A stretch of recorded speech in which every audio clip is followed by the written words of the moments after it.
Now, the Consumer Price Index, which measures inflation rate, drops to 11.22% in the month of June. This indicates a 0.18 percentage points decrease than 11.40% recorded in May. Analysts say the heavy rainfall and flooding in key regions of the country may have adverse effect on crops. On a month-on-month basis, the food sub-index increased by 1.36% in June 2019, down by 0.05 percentage points from 1.41% recorded in May 2019. The drop in inflation rate seems to be a cherry news for the economy, but does this have an effect on the price of commodities? And that's going to be answered by our analyst here in our Abuja studio. And also in Nigeria, reports say that the multi-dimensionally poor increased from 86 million to 98 million between 2007 and 2017. Now, this was disclosed in the 2019 Global Multi-Dimensional Poverty Index released by the United Nations Development Programme and the Oxford Poverty and Human Development Initiative. The World Bank says a person who lives below the poverty line of $1, that's about 693 naira per day, is living in extreme poverty. The World Poverty Clock states that the number of extremely poor Nigerians have risen to 91.6 million. This indicates half of Nigeria's population now live in extreme poverty. In 2018, Poverty Clock said Nigeria has overtaken India as the country with the most extreme poor people in the world. The 86.9 million Nigerians now living in extreme poverty represents nearly 50% of its estimated 180 million population. The World Poverty Clock has estimated that Nigerians living in extreme poverty will increase from 44.2% to 45.5% by the year 2030. Now, what must Nigeria do to end this extreme poverty? Now, we're going to have an analyst, an economist join us in our Abuja studio. Economist Aliu Audu, thank you so much for joining us. A cherry news you have there to see the inflation rate drop by 0.18%. But what's your direct reaction to the decrease in the inflation for the month of June? Okay, is that question for me? Yeah, of course. Yeah. Okay, yeah, well, that is good. That shows that there's price stability, and a decrease in inflation rate for the month of June shows that also the insecurity that has been disturbing farmers from coming out to the farm, and as such that has been affecting prices of goods and services, has also reduced. And obviously the policies being adopted by the central bank again is also going towards the right direction as in terms of monetary policies. So I think it's a very good thing that inflation is reducing, but let's remember our target is to reduce inflation to single digit, and that's where we should be headed. You say it's a very good news, but as cherry as the news sounds, the people in the streets, the person in the market selling its tomato or rice or staple foods do not feel the impact. What would you say, where's the disparity coming from when it's a cherry news to have a 0.18% drop in inflation rate and then it's not reflecting on the commodity prices? Well, I quite understand that the common Nigerian might not feel the impact right now, but it might not be something they will feel now, but in the future they will feel it. I mean, we are just coming from a recession, and everybody felt the impact of the recession. Inflation went all the way to 19%. So if it's reducing, and it has reduced to 11.2% as it is today, the common man on the street is not going to feel the impact because the difference is not much. But we know, the analysts know that the economy is heading towards the right direction, and we pray that it continues to reduce with the right policies so that the common man, when it gets to single digit, the common man will feel the impact. Remember, we're coming from a time where there was price pool inflation, there was increase in the price of fuel some time back, and that led to a lot of increase in prices of everything, all other commodities.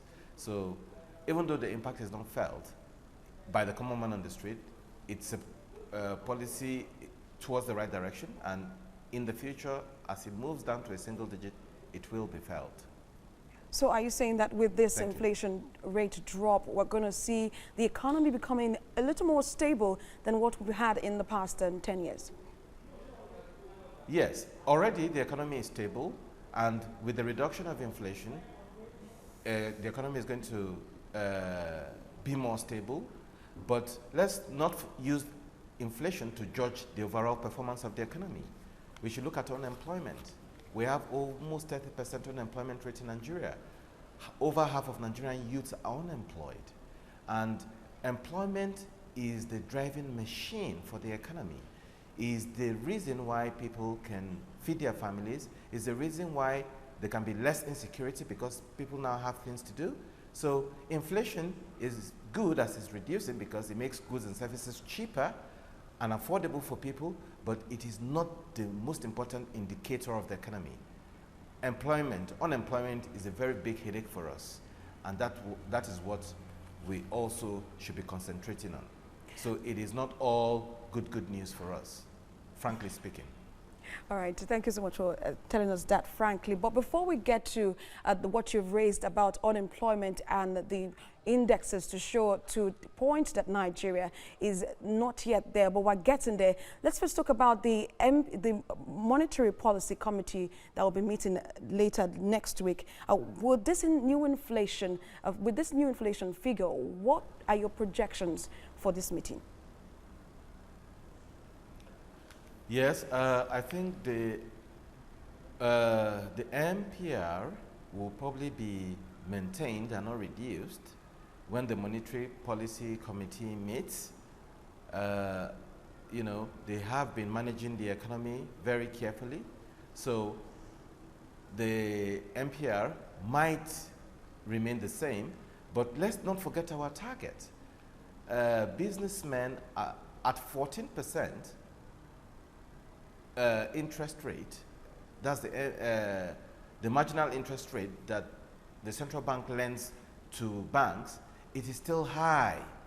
We're looking to reduce the interest rate, the overall interest rate. Before it gets to the market, businessmen are borrowing at 21% and almost 30% in some cases. How can you survive doing a business and you're expected to pay 30%, 25 to 30% back of the money? You can't survive. Businesses are still not surviving.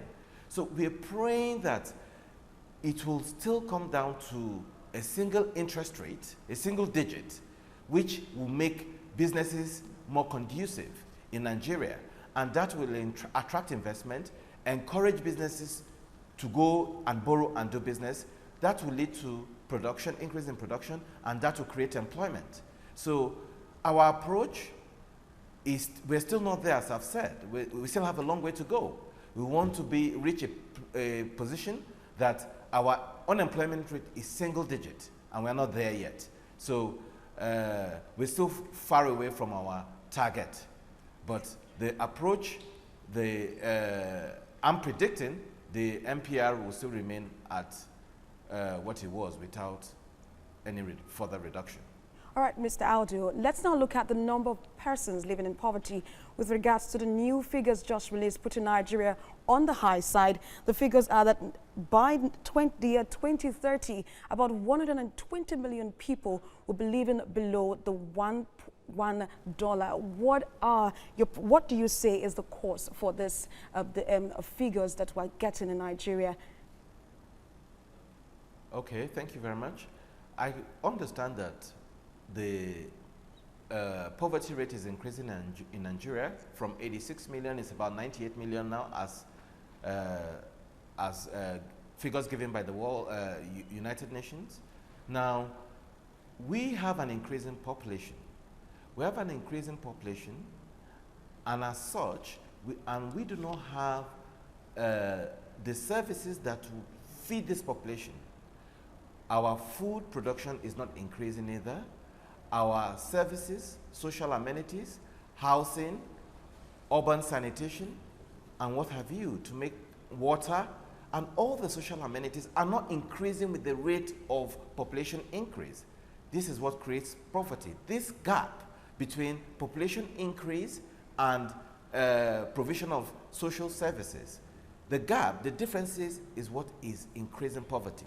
So what I'm saying is, if Nigeria, population is poverty is increasing and more of Nigerians are going into poverty, then I think this is the time for the government to address issues, social issues.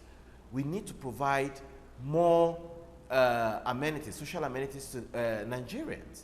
And as we said, we are proposing the 5 basic approach in terms of providing housing, providing food, clothing, household materials, sanitation, health, education, and what have you. So if the government is able to provide that to people, I think that will go a long way to reducing poverty. So the government needs to increase the provision of that, and they can partner with the private sector and international organization.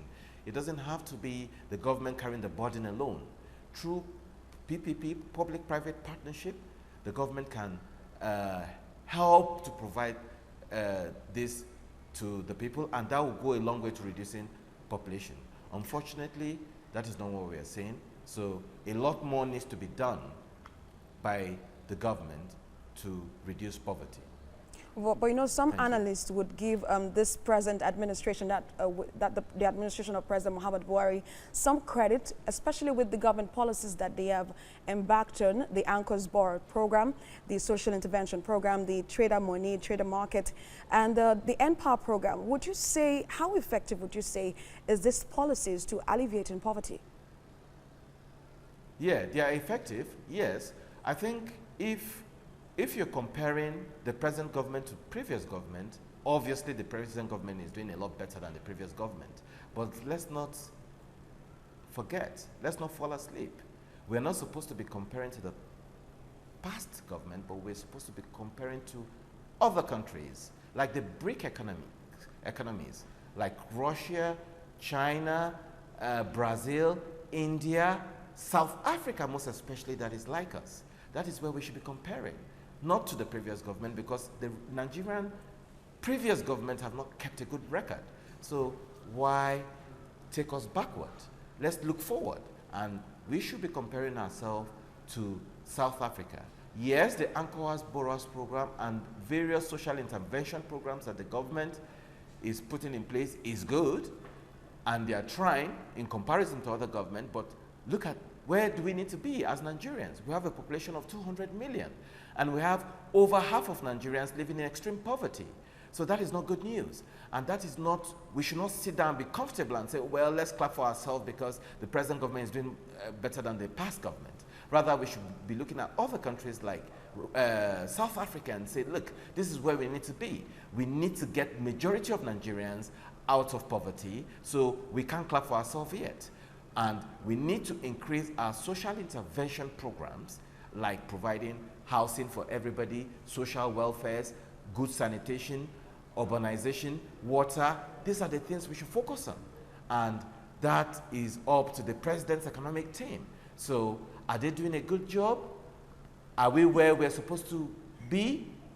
Well, they're trying, but we are not where we are supposed to be.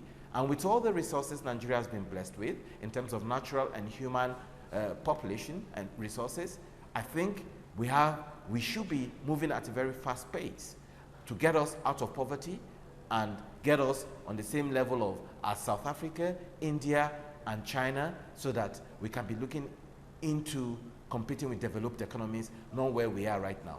So the Anchor Borrowers program and the other programs are a step in the right direction. They are good, better than previous government, but that is not the direction we should be heading to. We should be growing astronomically, because Nigeria was the giant of Africa before, and we want to remain the giant of Africa, not South Africa taking over from Nigeria. Very interesting point there. Economist Aliu Audu, thank you so much for your insights on the poverty index being released by the Nigerian Bureau of Statistics.